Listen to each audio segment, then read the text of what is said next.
Jeg var bror, han var ferdig ut av tofter, han tog alt det beste dystene. Så han skulle si fra med den bli 8 og happen. Og det gikk ikke med der igjen MB vi virtuosen om Jens Erik Rasmussen og tankforvarden om Birger Jørgensen skåra og trudja fyrir i fyrre halvleik. Så dystren han var å kalla avgjørte det halvleik vær, men det var jant og tofta.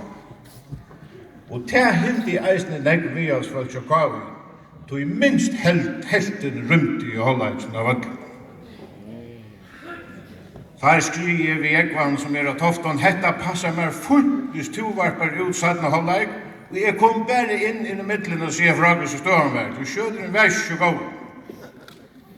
Nå for satt i halvleik og gongt, og Jens Erik plaffa bolten i malet for 4 fyr, og ta var satt i halvleik bare 2 minutter gammel. Så det sa ta ut som en nye breingen Tjokavi, hun helst bare fram.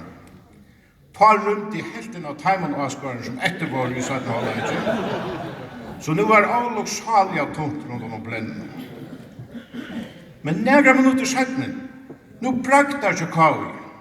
Fyrst minkar Bent Baldvinsson til 1-4, og 30 minuter sedan Beine Poulsen til 2-4.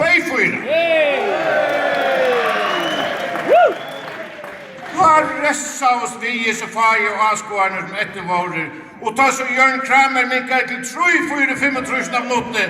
Nu får man deg rennande i åmanatter og blenda, finner vi som dramanen som i ferie tager seg opp av vallen under Klaksvik. Jeg lengst siden glemt alt om timbermenn, og jeg vann, han fikk ikke pratt som stunder å si at støvan var av toften.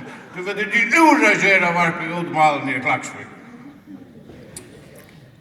Da jeg 71 minutter i ferner, så ser det ut som at Birger Jørgensen og lukkevel slakte vånden av Tjokavi, han skårer til 5-3.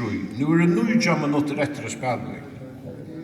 Men KÍ, her gås det ikke sånn. Da 12 minutter i etter, så minkar jeg Jakobsen til 4-5. Og nu kommer vi als varsne rennande under öllun husarhånden om man av öllun av skoen den dramatiska leiksen. Og ta det så leie mot i endan, og så digger liskiparen Olgar Danielsen alvorlig reis, og så jammer han til 5-5! Jubelen vært å føle på! Altanhorene brusti opp, vinduene kom jo vojan vekk! Jeg har ikke sett sånn, det var måndag, det var et sjokkfullt som kom rennande i området av Håvarsvallen. Og bare 2 minutter i etter, og nå Olgar atter på spill.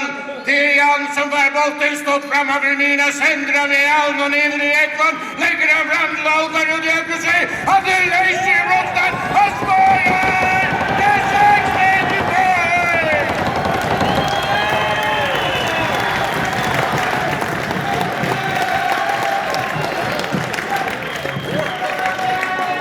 Otroligt! Og öll Klaksvíken var på 4 minutter færn ur svartast av vannløyset til fagna av Rom som sjoldan etla omgående fyrir. Et drama som ganske omgående satt fyrir, først i fyrir etla sattene i førskan påbolt. Jeg kan ikke fyrstilla meg en egar leikstjør og kunne skriva et sånt spenningsdrama og påsteg at det var realistisk. Jeg fikk fra åtheljande folk om vimersingar färda var stad och pusta gåvast och hodja, snägga av bussen, kordina av utjeplås. Allt för jag lustade som draman som utfåldades i Klaksvíken den 16 juni 1905. Att han hade dystin så får in av golvet och John Ritt Bjärstalöj som ville så fein suttja utvarsmannen och han bej självan till domare 3 in i Wien som självan var ur hapen. Ekka, Johan Karl och Ottmar.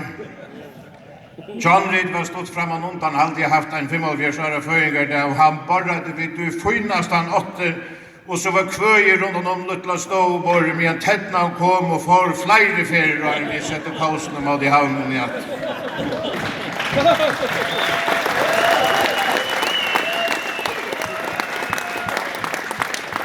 Hesen ikoniske dystren, han sitter rimmar fast i minnen under falskje som upplevde han. Men vi var ju alltså bara några få som såg i Atlantisten som var väg. Annars jäkte en skrinet till Tjokavi hade kappen var där. Och Klaksvingar var bara 3 stiv från att flytta ner. men sjálvsálit bilti ønske.